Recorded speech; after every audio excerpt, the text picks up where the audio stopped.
PDI itu ibarat di zaman Orde Baru, ibarat penyakit kusta yang dijauhi semua orang. Kita sudah sangat siap.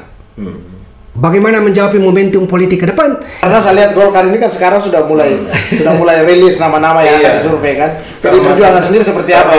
Berarti seolah mendorong masa PDIP ini kan lari ke sana. Masa orang PDIP tidak ada? Luar biasa. Baik pemirsa Legan TV, bertemu lagi dengan saya Bro Intolog. Nah pemirsa, kali ini kita bincang-bincang dulu soal ini bincang-bincang momen ini. Bincang-bincang momen ini terkait dengan 49 tahun. Bukan 50 tahun, tetapi 49 tahun, hampir setengah abad PDI Perjuangan, dari PDI sampai ke PDI Perjuangan itu hadir di Indonesia. Sudah banyak juga kontribusi untuk negara ini. Nah, ke dalam konteks yang luas ya, tetapi dalam konteks Lembata kita akan batasi, kita akan bicara soal bagaimana sepak terjang PDI Perjuangan di Kabupaten Lembata. Ada cover story-nya, ada masa-masa sulitnya, lalu mungkin dengan PDI Perjuangan Kabupaten Lembata saat ini, lalu PDI Perjuangan Kabupaten Lembata di masa yang akan datang. Nah, ini kan komplit nih pemirsa, karena ada pemegang mandat awal di tahun, ya waktu itu mungkin saya masih SMP Pak Kun. Saya sudah dengar Pak Kun salah satu orang yang memang cukup populer saat itu, orator ulung dari PDI Perjuangan yang ya kita masih usia segitu tapi sudah bisa tahu nama Pak Conradus Kolimuda kalau tidak salah ya, nama lengkapnya. Nah juga ada Pak G. Franciscus, beliau ini selain sebagai ketua DPC PDI Perjuangan juga saat ini menjabat sebagai wakil ketua DPR, wakil ketua 1 ya DPRD Lembata. Lalu Pak Yosep Kopertino. Nah pemirsa sekalian, bincang-bincang kita ini kita mulai dari Pak Conradus Kolimuda sebagai orang yang paling lama di PDI Perjuangan Kabupaten Lembata. Dari Flores Timur sampai Lembata jadi daerah otonomi, lalu kemudian sampai saat ini juga masih aktif di PDI Perjuangan. Luar biasa sekali nih Pak Kun, setia sekali dengan PDI Perjuangan. Pak Kun bisa jelaskan kepada pemirsa Legan TV, sebenarnya partai ini, membangun sebuah partai ini kan tidak mudah. Tidak mudah, apalagi menjaga dan merawat partai kan tidak mudah. Suatu pekerjaan cukup berat, suatu beban yang luar biasa karena ini berurusan dengan banyak orang, berurusan dengan kelayak banyak, ada rakyat kita yang harus diurus dan diperhatikan. Maka saya kasih kesempatan pertama kepada Pak Kun untuk bisa menjelaskan bagaimana suka dukanya berjuang di PDI Perjuangan, mulai dari PDI sampai ke Pro Mega lalu masuk ke PDI Perjuangan saat ini. Pak Kun bisa kilas balik dulu, momen-momen dulu, bisa bernostalgia dulu supaya pemirsa juga tahu bahwa berpartai ini kalau sekarang enak-enak ya, dulu tidak segampang itu, tidak seenak itu. Pak Kun silakan. Ya baik, terima kasih. Pada kesempatan ini dalam menyongsong hari ulang tahun PDI Perjuangan ke-49, saya coba berikan kilas balik soal sejarah kepartean di Kabupaten Lembata. Ketika kita bergabung di PDI itu ibarat di zaman Orde Baru, ibarat penyakit kusta yang dijauhi semua orang. Ibarat penyakit kusta yang dijauhi oleh semua orang. Ditakuti. Untuk duduk berdiskusi saja tidak bisa. Dan orang yang masuk PDI di zaman itu ialah orang yang berani dan orang yang mau bergabung di partai itu. Orang yang punya nyali besar ya, nyali besar, baru bisa bergabung di PDI. Bisa bergabung di PDI. Yang luar biasa. Di tahun 92, ketika bergabung di PDI Flores Timur, saya berada di Lembata, wilayah dari Kabupaten Flores Timur. Kami bergerak bersama Pak Kopertino di tahun 92 untuk membesarkan PDI. Ketika Alex Longinus dan Simon Hayon datang ke Leba untuk memberikan Santiaji. Kalau sekarang kita bilang sosialisasi, kalau dulu Santiaji PDI di Lembata. Di zaman itu, ketika kita mengikuti Santiaji, kita selalu diteror, atau selalu diintimidasi, atau selalu dimata-matai oleh Sospor. Itu alasan mendasarnya apa Pak Kun? Alasan mendasar karena pada waktu itu mereka berpikir bahwa PDI ini menjadi partai yang sangat membuat pemerintah birokrasi pada waktu itu, dalam hal ini Golkar pada waktu itu bukan partai, dia golongan karya. Iya, iya. Ah. Jadi sebagai saingan berat Golkar waktu itu adalah PDI. Iya, iya. Jadi kita dimata-matai untuk mengikuti kegiatan Santiaji. Termasuk kita rapat partai di rumah kita dilempar. Dilempar. Baik saya dan Pak Peter dan teman-teman dilempar terus. Ibu dan anak waktu itu mereka bilang ini bagaimana? Saya bilang tenang saja, tidak usah repot. Kita juga tidak mati dengan ini. Orang yang pernah lempar rumah itu saya rekrut jadi bendahara DPC. DPC PDI Perjuangan. DPC PDI Perjuangan Kabupaten Lembata. Orang yang lempar rumah. Oh, PDI ya? PDI datang PDI Perjuangan. Jadi masih PDI. Masih PDI. Mereka selalu teror kami, selalu mengintimidasi. Tapi pada waktu kita bentuk PDI Perjuangan Kabupaten Lembata, mereka kita rekrut menjadi salah satu pengurus DPC. Bentuk PDI Perjuangannya kapan di Kabupaten Lembata? PDI Perjuangan. PDI Perjuangan di Kabupaten Lembata tiba itu 8 Februari 2000. Tahun 2000. 99. Oh, 99. 23 tahun yang lalu. 23 tahun yang lalu itu difasilitasi oleh Wakil Ketua PDI Perjuangan Kabupaten Flores Timur, Pak Lukas Onek Narek dan Pak Kanisi Subaka Sinor. Setelah Lembata otonomi, PDI Perjuangan pun dibentuk ya? Dibentuk ya. Tahun setelah otonomi. Jadi masih difasilitasi oleh DPC Flores Timur. Flores Timur. Pada waktu itu kita belum berkabupaten, kita belum kabupaten. Iya. Kita masih di Flores Timur. Iya, iya. Oktober dulu baru kita berdiri sendiri. Oh iya, betul. Jadi sekitar Februari itu kita masih gabung dengan Flores Timur. Yang ketua DPC-nya Matius Jawa. Dua wakil ketua DPC asal Lembata, Pak Lukas Narek dan Pak Kanis Baka, dengan surat tugas partai mereka datang membentuk PDI Perjuangan Kabupaten Lembata. Waktu itu kan anggota DPR yang masih bergabung ke Flores Timur itu dari PDI Perjuangan berapa orang? 4 orang. Ya. Itu yang kemudian pindah ke sini atau pindah ke sini. 4 orang dari Lembata. Yang asal Lembata pindah isi kursi di Lembata ya. Waktu masih 20 kursi apa 25 kursi? 20 kursi. Masih 20 kursi ya. 20 kursi. Selanjutnya perkembangannya sampai dengan Pak Kun bisa kan Pak Kun ikuti betul ini partai ini. Iya. Dari 2000 sampai dengan 2014. Iya. Dan 2012 itu seperti apa perkembangan partainya? Jadi mulai dari perolehan kursi sampai dengan dinamika politiknya ya? Ya, dinamika politik. Jadi urusan kepartaian itu waktu itu di DPC Flores Timur saya diberi SK DPC Flores Timur sebagai pelaksana tugas. Pelaksana tugas DPC. Kemudian dasar pelaksana tugas DPC itu kemudian diberi SK lagi oleh DPD. Dengan dasar SK DPD pada tanggal 8 Februari tahun 2000 kita dapat surat keputusan surat keputusan DPP yang ditantangkan oleh Ibu Ketua Umum Ibu Megawati Soekarno Putri dan Sekretaris Jenderal Alex Litai menetapkan kami 17 orang sebagai pengurus DPC. Iya. Pengurus DPC pada waktu itu punya ketua, sekretaris dan bendahara berhak mengikuti kongres pertama di Semarang. Di Semarang, kongres pertama PDI Perjuangan. PDI Perjuangan di Semarang, dari Lembata itu saya sebagai ketua, Pak Ben Making, Pak Ben Making sebagai sekretaris, ditambah dengan 2 anggota, Pak Felicianus Corpus almarhum dan Lambertus Halabeding. 4 orang ini mengikuti kongres pertama di Semarang. Perjalanan partai sampai dengan tanggal 26 Januari 2001 itu konferensi cabang pertama di Lembata, di Kabupaten Lembata, untuk memilih pengurus baru. Pengurus baru waktu itu terpilih Felicianus Corpus. Berarti Pak Kun, mandat Pak Kun hanya berlaku 1 tahun ya? Iya, dari 99 sampai 2001. 2001, 3 tahun ya? 3 tahun. 2 tahun. 2 tahun.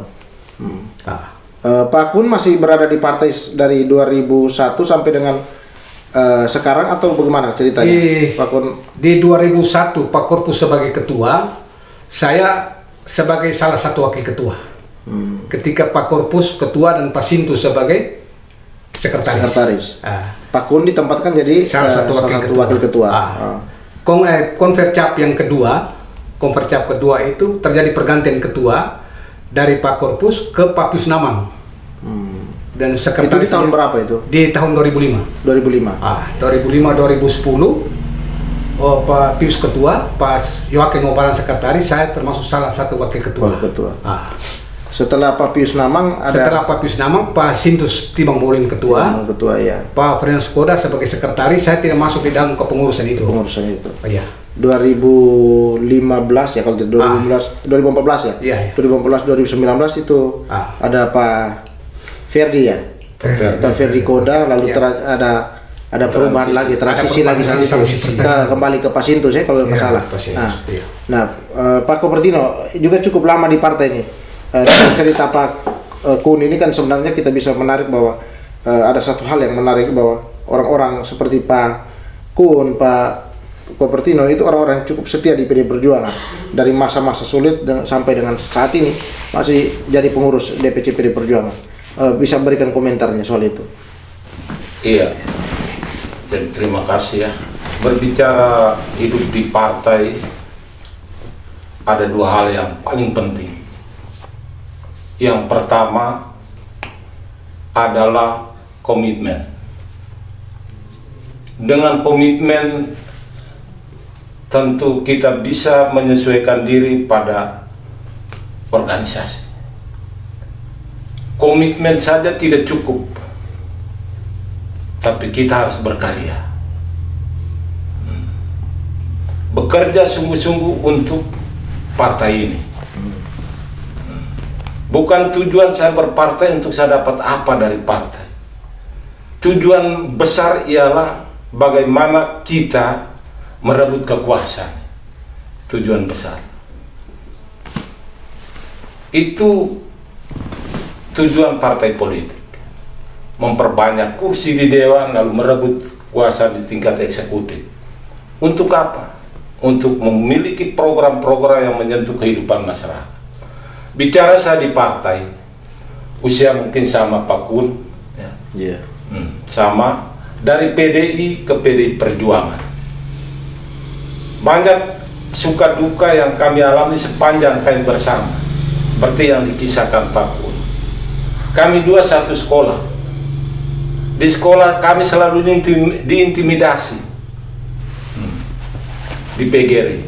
Ketika kami rapat, selalu diutus orang-orang untuk memata-matai kami. Waktu itu jadi guru atau jadi guru? Jadi guru ya. Di SMA PGRI. SMA PGRI Loleba. Tapi dengan tekad dan keberanian kami tetap jalan. Bahkan kami kerja partai siang dan malam. Masa-masa sulit saat-saat kampanye awal tahun 92 itu kita jalan kaki dari kampung ke kampung. Pikul itu toa, pikul itu salon tanpa kenal lelah. Dan pikul dari kampung-kampung itu kampanye nih. Untuk kampanye. Luar biasa. Iya. Ini spirit yang betul-betul yang ada pada diri kami. Itu. Karena apa? Saat itu masa transisi dari PDI ke PDI Perjuangan. PDI yang digambarkan Pak Kun tadi itu begitu banyak orang yang mau masuk tapi diintimidasi. Tidak boleh ke sana, tidak boleh ke sana. Masa-masa ini kita mau kembalikan hak rakyat menjadi hak yang paling utama. Kita turun ke kampung-kampung untuk menyampaikan. Oleh karena tahapan-tahapan tadi Pak Kun sudah sampaikan saya hanya mau melalui kesempatan ini saya menyampaikan kepada seluruh masyarakat di Lembata. Mari ya, bersama PDI Perjuangan ini, karena dia bangun dari swadaya. Beda dengan partai-partai bentukan lain. Istilahnya gotong royong sekarang lagi tren ya. Iya. Mari kita bersama untuk membesarkan partai PDI Perjuangan ini di Lembata agar kita bisa merebut kekuasaan ini. Karena saat ini ada di pihak lain. 2024 kita komitmen bahwa PDI Perjuangan harus kita ambil alih dalam kekuasaan di Lembata. Di eksekutif, jadi bupati ya? Jadi bupati, wakil bupati, DPR kita kuasai ya. Kalau memang hari kemarin PDI Perjuangan punya perjalanan yang apa adanya, apalagi kita mendapatkan dari 7 kursi lalu kita sudah punya bupati saat-saat sulit. Lalu sekarang ini kita makin mudah soal medsos dan lain-lain, lalu menjadi kunci kesuksesan kita ialah bagaimana kita bersama membangun kepercayaan ini untuk ke PDI Perjuangan. Saya kira sementara. Kita ke Pak Frans. Pak Frans ini kan Pak Frans masuk partai tahun berapa? Kalau saya secara formalnya itu tahun 2013. 2013. Ya. Ya cukup lama juga. Iya, lama. Ya. 2013 bergabung ke PDI Perjuangan dan saat ini di periode 2019-2024 jadi anggota DPR, Ya. menduduki posisi wakil ketua 1, Ya. juga sebagai ketua partai sekarang saat Ya. ini. Ya. Pak Frans, kondisi partai hari ini seperti apa? PDI Perjuangan Lembata bisa digambarkan kepada publik keberadaan atau ekstensi dari partai ini? Ya, baik. Sebelum saya menggambarkan kondisi real untuk Partai Demokrasi Indonesia Perjuangan di Kabupaten Lembata, saya kira yang paling utama adalah malam hari ini saya menyampaikan syukur dan terima kasih kepada semua komponen partai yang membesarkan partai ini sampai kita memasuki usia yang ke-49. Mestinya kita maknai dari kalau di usia 49, saya lebih cocok untuk memaknainya dalam multidimensional. Ya, artinya yang pertama itu syukur bahwa perjalanan partai ini dari sisi secara historis itu begitu banyak tantangan, dan untuk keluar dari tantangan itu adalah begitu banyak gerakan yang muncul secara perorangan, secara bersama-sama pada skala nasional sampai di daerah, bagaimana mempertahankan supaya PDIP ini masih tetap berada di Republik ini. Karena persaingan waktu itu sangat ketat di masa kepemerintahan Orde Baru. Dan saya katakan kenapa kita bersyukur, karena ada tokoh-tokoh nasional yang tergabung di dalam tim pembela demokrasi Indonesia yang waktu itu secara hukum bagaimana mereka memperjuangkan supaya legalitas formal PDI ini harus tetap berjalan. Dan di tingkat lokal sebagaimana yang digambarkan tadi, itu ada banyak mereka yang masih ada di desa-desa yang dengan semangat juangnya itu tinggi, tanpa harus mendapat apa dari PDIP, mereka terus berjuang. Ini yang kita syukuri. Dimensi yang kedua adalah bagaimana memetik nilai-nilai perjuangan yang ada di dalam PDIP itu sendiri. Kalau saya lihat dari semangat juang kita, itu kita tidak berada pada posisi kendor. Sangat di tingkat nasional sampai di daerah, semangat juang dalam satu rapak barisan untuk mempertahankan eksistensi partai ini masih sangat bergairah. Saya kira di tingkat nasional sampai di daerah, itu semua perjuangan kita itu masih dalam sebuah barisan yang kokoh. Karena itu bahkan jadi rebutan ya. Iya, bahkan jadi rebutan. Dan disitulah itu adalah nilai plus daripada PDIP yang berbeda dengan partai lain, saya kira. Dan itu kita mesti akui. Di setiap survei masih berada pada ranking karena kita mampu mengamankan amanat Kongres bahwa dari tingkat pusat sampai di daerah semua kader harus berjuang dalam sebuah semangat dan di dalam satu rapak barisan untuk memperebutkan apa yang kita perjuangkan, yaitu bagaimana memposisikan masyarakat sebagai mereka yang harus kita layani, baik itu di lini eksekutif maupun juga di lini eksekutif. Yang lain lagi, bahwa pilar-pilar penyangga perjuangan yang diwariskan dari dulu sampai sekarang itu dalam semangat kegotong royongan itu mesti ditumbuh kembangkan. Jadi kita tidak bereforia di usia 49 ini, tetapi bagaimana menarik semua makna yang ada ini menjadi kekuatan kita untuk kita berada pada posisi bagaimana menghadapi setiap momentum politik ke depan. Dan itu adalah kerja-kerja partai dalam satu semangat kebersamaan dan gotong royong. Saya kira itu.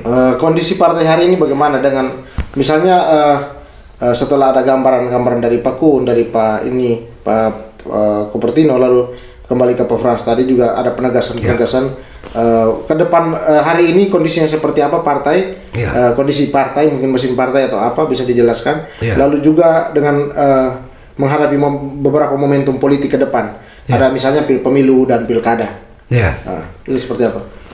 Saya kira kondisi partai kita sekarang ini, kalau saya lihat dari sisi organisasi, struktur, kita berada pada posisi baik. Dalam artian perintah instruksi pusat terkait dengan memantapkan struktur partai melalui proses konsolidasi mulai dari tingkat DPC, PAC dengan ranting dan anak ranting, kita sudah sangat siap. Bagaimana menjawab momentum politik ke depan, itu adalah kerja-kerja politik secara struktural. Di samping itu juga adalah kerja-kerja semangat kegotong royongan untuk memperlihatkan kepada masyarakat bahwa kita ada di tengah mereka untuk mereka. Dan saya yakin untuk di Lembata sangat kondusif. Bahkan kita sangat siap untuk menghadapi momentum politik tahun 2024 melalui struktur partai. Jadi gerakan kita, gerakan partai yang untuk tahun yang ada ini, kita semua akan berada pada kondisi on. Bagaimana semua lini ini kita gerakan sehingga ke depan meraih kesuksesan itu bukan kesuksesan perorangan atau kesuksesan kelompok tertentu, tapi semua mesti dalam suatu barisan yang utuh. Dan di berbagai kesempatan saya katakan, merebut sebuah kesuksesan tidak bisa mengandalkan pribadi, orang perorangan. Kapasitas intelektual kita itu tidak mungkin kita pertaruhkan secara perorangan untuk merebut sebuah keberhasilan. Kalau kita salah manfaatkan kapasitas intelektual kita, tidak diterjemahkan, diimplementasikan dalam nuansa politis, dia bisa menjadi bumerang untuk kita di dalam kaitan dengan kerja-kerja politik. Karena itu butuh kebersamaan. Apapun kekurangan kelemahan dari setiap kita saling mengisi, lalu kita berjalan bersama untuk meraih kesuksesan. Saya kira itu ada tantangan-tantangan, misalnya di kepemimpinan Pak Frans ini kan mungkin ada hal-hal yang kemudian membuat cederanya partai, atau ada halangan-halangan yang membuat kader dan simpatisan itu membuat kritik terhadap PDI Perjuangan. Kondisi hari ini seperti apa Pak Frans? Kalau saya kira di setiap kepemimpinan pasti ada tantangan. Untuk periode saya, untuk 2019 sampai dengan 2024, kita baru berjalan beberapa tahun, tapi tantangannya cukup hebat. Kenapa? Karena di internal partai kita, ataukah di internal organisasi, kita harus akui bahwa mesti ada dinamika. Semua kritik saran yang masuk harus bisa dimanage secara bagus, sehingga keluarannya itu berada dalam satu kesatuan. Tantangan itu biasa. Dan di kepemimpinan saya yakin 2 tahun saya berjalan ini dalam sebuah tantangan yang luar biasa. Termasuk bagaimana di akhir tahun kita ini, memang wajah PDIP sedikit mengalami masa buram di bulan November, yaitu semacam ada cedera dari sisi populis, begitu jatuh hanya karena ada hal-hal yang kurang bagus, kurang di internal partai. Tetapi kita mesti keluar dari itu. Dan cara keluarnya kita tidak bisa urus secara orang perorangan untuk saling sentimen, benci, ataukah kita juga menyatakan ketidakpuasan kita hanya karena faktor dendam dan tidak. Kita manage secara organisasi. Dan kita punya kata kunci untuk bagaimana supaya organisasi ini bisa berjalan bagus. Ingat baik-baik, buku suci kita itu ada di anggaran dasar dan anggaran rumah tangga kita. Semua persoalan kalau kita dudukkan secara proporsional, prosedur kita lalui, mekanismenya kita lalui secara baik dan tidak bertentangan dengan aturan yang lebih tinggi, maka keluaran output yang kita hasilkan itu akan memberi dampak yang positif terhadap partai. Dan saya kira mesti segala berarti apa yang dilakukan selama ini, misalnya keputusan-keputusan tertentu yang diambil oleh partai itu dalam rangka untuk memulihkan partai, begitu? Iya, saya kira itu semua. Atau dalam tanda petik artinya dalam konteks yang ini. Kalau memang itu kita katakan saja bahwa dia sedikit tidaknya membawa partai ke area atau ke pemaknaan yang tidak positif di tengah publik, karena label yang digunakan setiap anggota atau kader, pengurus itu selain dia sebagai anggota, tapi itu cerminan bawaan daripada partai, perbuatan atau apa. Kalau kita tidak disiplin di partai, kita termasuk orang yang mencederai partai, ya kan? Karena itu kita butuh sebuah disiplin secara kolektif, berjuang bersama, tidak boleh melangkah di luar anggaran dasar rumah tangga. Saya kira ini partai akan berjalan mulus dan dia bisa berjalan. Mudah-mudahan kepemimpinan saya 2019-2024, semua persoalan yang ada, yang muncul ini, nanti mesti dia berakhir. Dan di kepemimpinan yang baru kita harapkan PDIP semakin jaya di Lembata. Karena saya kira rentetan dari aspek historis, dari waktu ke waktu dia sudah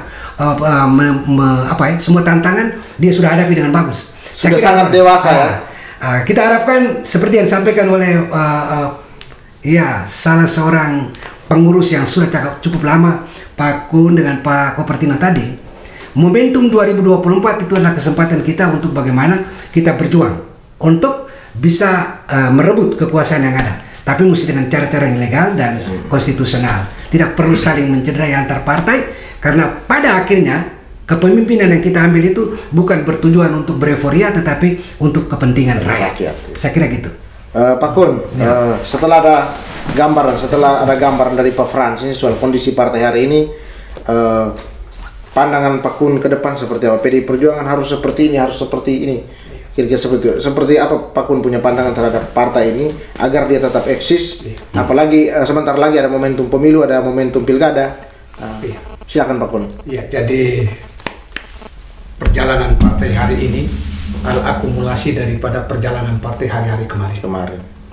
Jadi untuk PDI Perjuangan, harapan saya adalah dengan hikmah daripada 49 tahun usia PDI Perjuangan, itu berarti sudah ada kematangan politik yang ada pada diri para kader. Dengan adanya kematangan politik pada diri para kader, ini menjadi tanda kemenangan partai dalam hajatan-hajatan politik ke depan.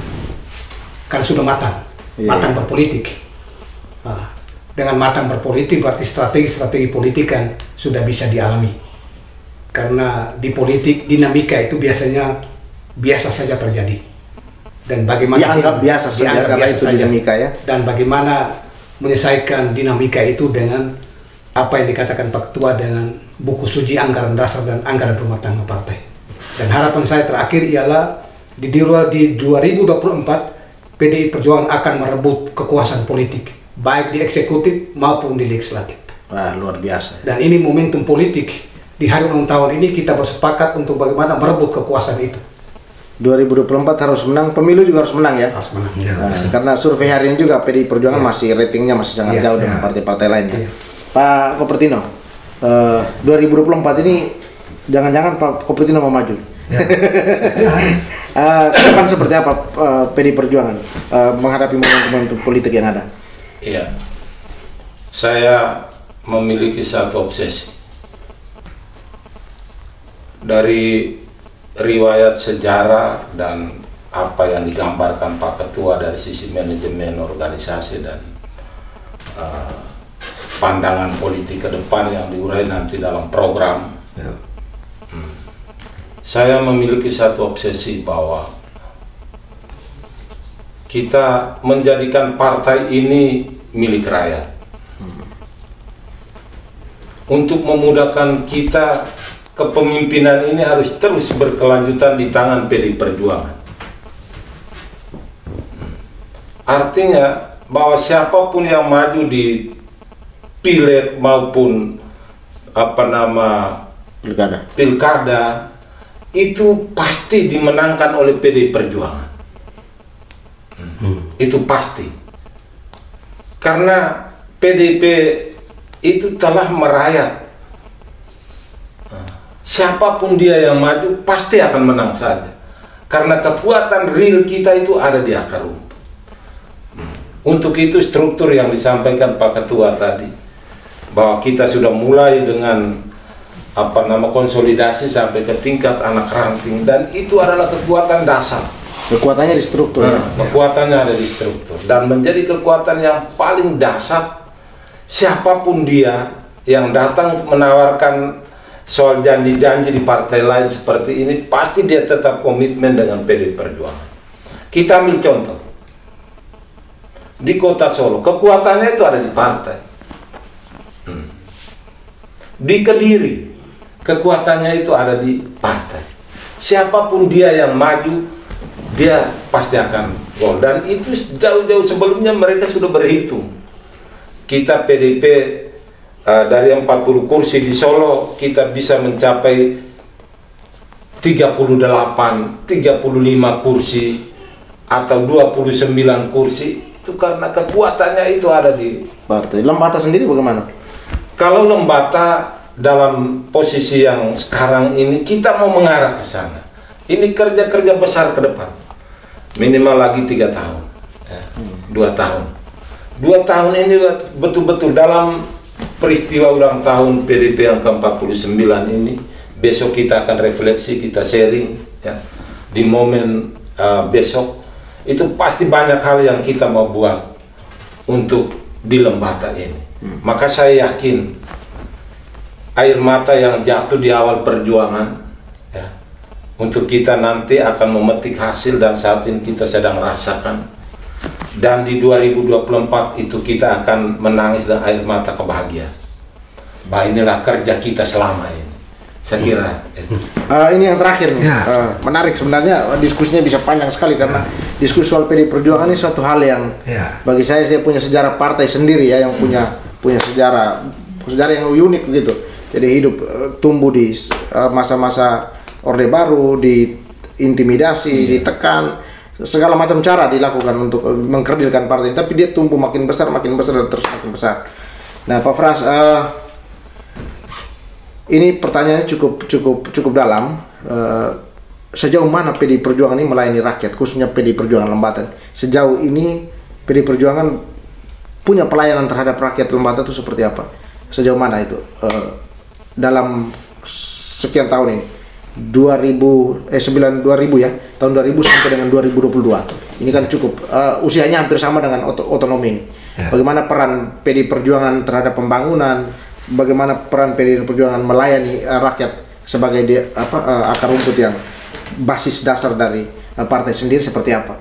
Jadi jadi gini, kalau berbicara soal pelayanan ya, peran PDIP untuk dalam konteks pelayanan kepada masyarakat, saya kira kita mesti pilahkan juga gerak PDIP secara organisator internal yang melakukan kegiatan-kegiatan secara organisasi kepartaian berupa investasi politik dan juga investasi sosial. Saya kira itu dia berjalan normal, disesuaikan dengan situasi dan kondisi setempat. Artinya investasi itu ada, berjalan selama. Lalu kalau peran organisasi juga punya keberpihakan terhadap masyarakat atau ke rakyat itu ada di tengah kehidupan. Kalau memang ada kondisi-kondisi tertentu yang membutuhkan peran serta kita, ya itu kita lakukan. Tetapi secara legal formal yang berada pada tataran organisasi pemerintahan, saya kira kita punya investasi besar. PDI Perjuangan punya investasi besar. Bahwa kader-kader partai yang diutus menjadi anggota legislatif, kan dia secara komprehensif berbicara soal kebutuhan masyarakat itu melalui kerja-kerja di lembaga legislatif, yaitu pembahasan APBD.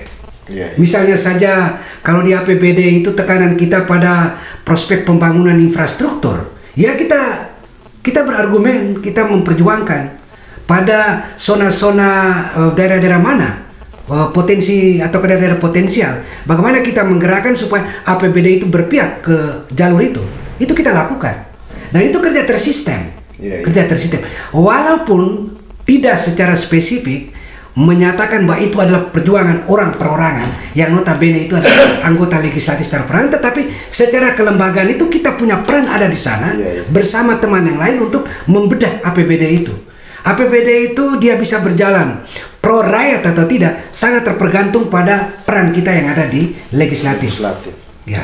Dan saya kira dari perjalanan sejarah, investasi peran daripada partai politik ini di bidang politik dengan mengutus 4 sampai dengan 7 orang, 5 orang setiap babakan momentum pemilihan legislatif, kita mendapatkan porsi 4 sampai dengan 7 kursi. Artinya itu ada kepercayaan dari rakyat. Ada kepercayaan dari rakyat. Kalau kita tidak punya andil, tidak punya peran di sana, saya yakin rakyat tidak akan memberi kepercayaan itu kepada PDIP. Dan saya lihat sangat dia berjalan sangat normal. Kita memang sedang berjuang supaya ada sebuah niat saya.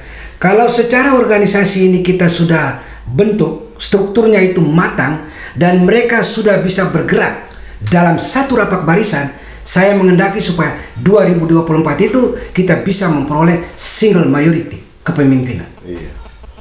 Ya, ketua DPR dengan pimpinan eksekutif itu kita ambil alih. Kita ambil alih bukan karena kita rebut dan kita ingin kekuasaan, tidak. Tapi kita berada pada zona aman Kalau ada ketersambungan kemitraan yang bagus antara legislatif dan eksekutif, maka kita mengeksekusi pekerjaan-pekerjaan yang pro rakyat untuk kepentingan kesejahteraan rakyat itu sendiri. Itu target saya. Kalau dapat 2024 kita bisa single majority di Kabupaten Lembata. Kabupaten Lembata luar Itu kan biasa. target. Ya. Target. Bagaimana realisasi itu? Saya sudah katakan tadi. Ya. Harus bekerja dalam satu rapat barisan, semangat juang yang tinggi tanpa pamrih. Lalu kita berusaha untuk meminimalisir persoalan yang notabene bisa menjadi bumerang untuk menantang partai kita itu menghadapi momentum politik 2024. Saya kira gitu. Ya. Pak Frans, 49 tahun Ya. itu waktu yang cukup lama, dan saat ini kita sudah berada di masa-masa yang sebenarnya mudah untuk melakukan kerja-kerja partai ya. Karena semua dimudahkan, perkembangan teknologi juga ikut membantu bagaimana memperkenalkan partai atau membuat partai ini semakin besar.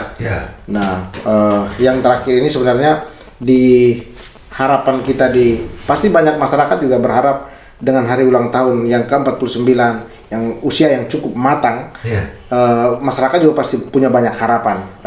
Apa sih sebenarnya rencana-rencana ke depan yang perlu dieksekusi ya, perlu dilakukan oleh partai dalam konteks DPC Kabupaten Lembata? Oke. Jadi dalam konteks DPC Kabupaten Lembata kita punya rencana. Kita sudah merilis beberapa program strategis, ya. Program strategis yang ada ini termasuk yang pertama, proses pemberdayaan ekonomi kerakyatan mesti kembali kepada aspek yang lebih dominan itu adalah sumber daya yang tersedia di Lembata, yang kita punyai. Kita tidak perlu terlalu banyak mengadopsi dari luar yang tidak sesuai dengan kultur dan sistem yang ada. Jadi mesti ada spesifikasi usaha yang kita terjunkan untuk ke sana, yang kita perjuangkan di dalam APBD. Nah, itu program. Yang kedua, proses pembangunan infrastruktur itu mesti terus diupayakan. Teristimewa prioritas kita itu pada daerah-daerah kantong produksi yang dapat memicu pertumbuhan income masyarakat.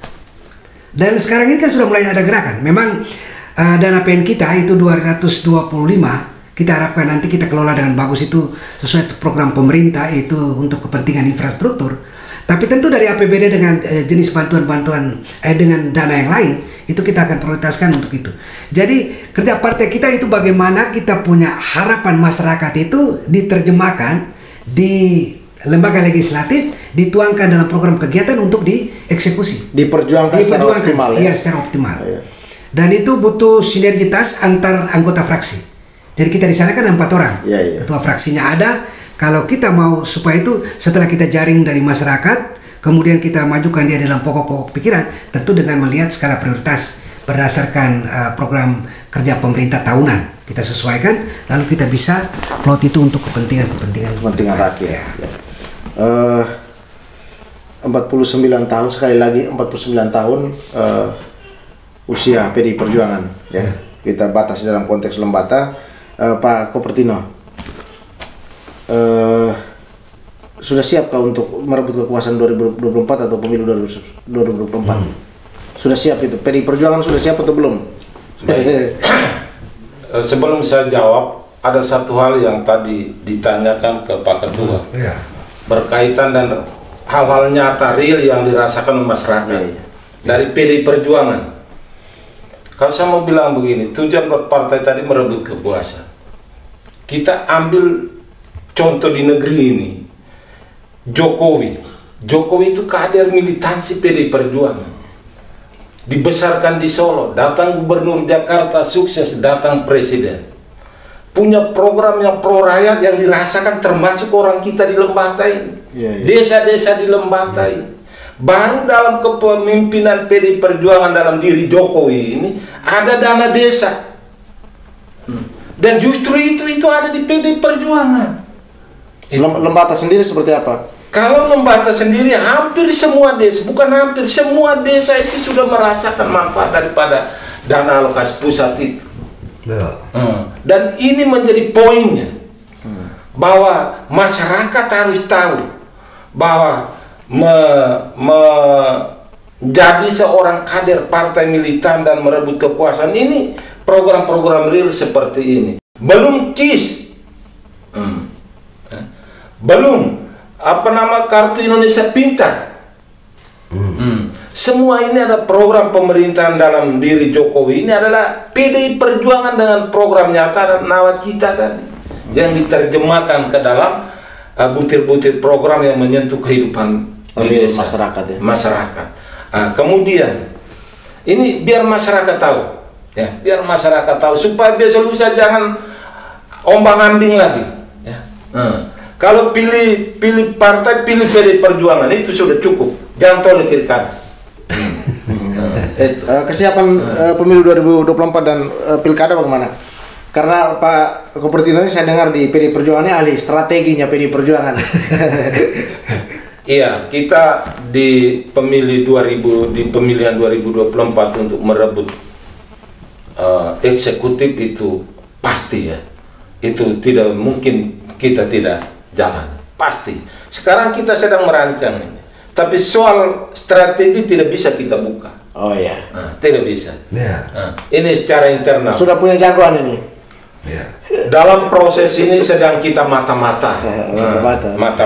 Karena saya lihat Golkar ini kan sekarang sudah mulai rilis nama-nama yang akan disurvei kan. Jadi Perjuangan sendiri seperti apa? Pak Ketua nomor 2, saya nomor 12. Ini sengaja membuang pancing, ya toh, memancing orang untuk bagaimana.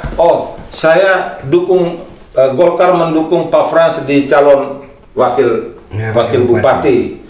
Berarti seolah mendorong masa PDIP ini kan lari ke sana. Masa orang PDIP tidak ada? Luar biasa. Iya. Artinya begini, artinya PDI Perjuangan sudah punya jagoan sendiri nih, tapi masih dibungkus nih. Masih tidak bisa kita buka. Oh, tidak bisa dibuka. Tunggu, karena ada dia punya aturan. Kita ini melalui sebuah proses, ya. Proses yang harus datang dari bawah. Ya. Namanya kita rakercap apa semua, ya. Di tingkat desa, kecamatan, lalu melahirkan seorang pemimpin, sehingga betul dia itu pada saatnya dipilih oleh semua orang. Dan untuk pertanyaan ini saya tidak bisa jawab. Bisa jawab ya? Tidak bisa jawab. Ini rahasia partai ini. Bisa juga yang bisa maju juga. Jangan-jangan yang membungkus ini yang maju nanti. Pak Gun, ini terakhir nih Pak Gun. Sudah banyak hal yang dieksplor soal PDI Perjuangan. Pemimpin yang ideal ke depan menurut Pak Kun yang seperti apa? Pemimpin politik yang ideal ke depan itu pemimpin populis. Pemimpin populis ya. Pemimpin yang merayat. Yang kita layani itu rakyat. Karena suara rakyat itu suara Tuhan. Vox populi vox Dei. Jadi pemimpin populis, pemimpin yang merayat, mengenal soal suka dukanya rakyat yang kita harapkan ke depan. Ada di PDI Perjuangan tidak? Banyak ya? Populis di PDI Perjuangan banyak. Dan Pak Ketua DPC itu ikonnya. Ikonnya Pak Ketua DPC. Siapapun Ketua DPC itu ikonnya. Ikon. Pemimpin populis. Berarti kelihatannya makin mengerucut. Itu marwah PDI Perjuangan. Berarti kelihatan makin mengerucut ini, saya lihat. Artinya bukan strategi lagi. Jadi siapapun ketua partai, baik di DPC maupun di DPD, termasuk di DPP, itu ikonnya adalah pemimpin populis. Simbol partainya. Simbol partai ada sih. Corong partainya ada di situ. Dan itu perlu kita hormati dan itu perlu kita hargai. Karena berorganisasi di partai politik seperti itu. Pak, mungkin diwakili oleh Pak Frans, bisa menggambarkan komitmen PDI Perjuangan ke depan ini seperti apa untuk menghadapi beberapa momentum, lalu juga terhadap masyarakat yang ada di Kabupaten Lembata, untuk rakyat Lembata. Komitmen partainya seperti apa ke depan? Baik, untuk PDIP Perjuangan ya, komitmen yang paling utama itu adalah bekerja dalam semangat dedikasi tinggi untuk kepentingan rakyat. Dedikasi kepentingan rakyat. Jabatan itu sangat berharga apabila itu bisa dinikmati oleh rakyat. Itu komitmen. Jadi semua pekerjaan yang kita lalui itu, baik sebagai anggota partai, kader partai, ataukah juga pejabat partai yang duduk di legislatif maupun eksekutif, muaranya satu, yaitu harus untuk kepentingan rakyat. Itu komitmen. perjuangan itu sebuah proses, sebuah sistem. Ada banyak variabel yang akan berpengaruh untuk mendapatkan sebuah kekuasaan. Tetapi kerja-kerja partai, komitmen yang paling tulus itu ada. Semua gerak kita harus bermuara kepada kesejahteraan rakyat.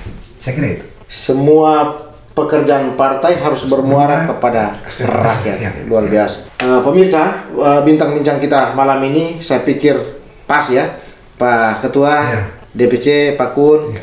Pak Kopertino. Malam ini cukup lumayan. Sebenarnya banyak hal ya. Ya. Kalau kita butuh waktu yang panjang untuk kita diskusi tentang PDI Perjuangan tidak ada habis-habisnya. Ya. Karena banyak kenangan, banyak perjuangan di sana. Namanya PDI Perjuangan pasti banyak perjuangan di sana yang tidak bisa diceritakan satu persatu. Luar biasa sekali. Dan malam ini kita bisa memberikan, menurut saya ada edukasi juga untuk masyarakat bagaimana berpartai yang baik, lalu kemudian masa depan berpartai yang baik itu bagaimana sudah saya pikir sudah digambarkan sekilas oleh teman-teman dari PDI Perjuangan. Mudah-mudahan ini bisa memberikan informasi, memberikan edukasi kepada pemirsa Legan TV yang akan menonton, supaya orang bisa bergairah, karena masyarakat ini banyak yang menganggap politik itu suatu hal yang buruk, yang identik dengan tipu menipu dan lain sebagainya. Saya pikir sebenarnya semua kebijakan yang dirasakan oleh masyarakat hari ini juga adalah kebijakan politik, karena semua lahir dari proses politik kan. Jadi anggota DPR, jadi bupati itu melalui proses politik, dan kebijakannya itu melahirkan yang menentukan masa depan masyarakat sebenarnya. Nah, pemirsa sekalian, mungkin bincang-bincang kita sampai di sini, tetapi sebelum kita tutup, saya minta supaya sebelum kita tutup Pak Kun, Pak Frans dan Pak Kopertino bisa pakikan dulu yel-yel PDI Perjuangan Di HUT yang ke-49. 49. Mari kita pakikan salam kemerdekaan kita sebagai ciri khas perjuangan PDIP. Merdeka! Merdeka! Merdeka! Merdeka! Merdeka! Merdeka! Luar biasa. Pemirsa, dengan demikian acara bincang-bincang kita sampai di sini. Kita akan bertemu lagi di acara-acara berikutnya. Mudah-mudahan semua persoalan, semua problem yang ada di Lembata, semua hal yang terjadi di Kabupaten Lembata ini kita bisa eksplor secara dalam. Demikian dan selamat malam.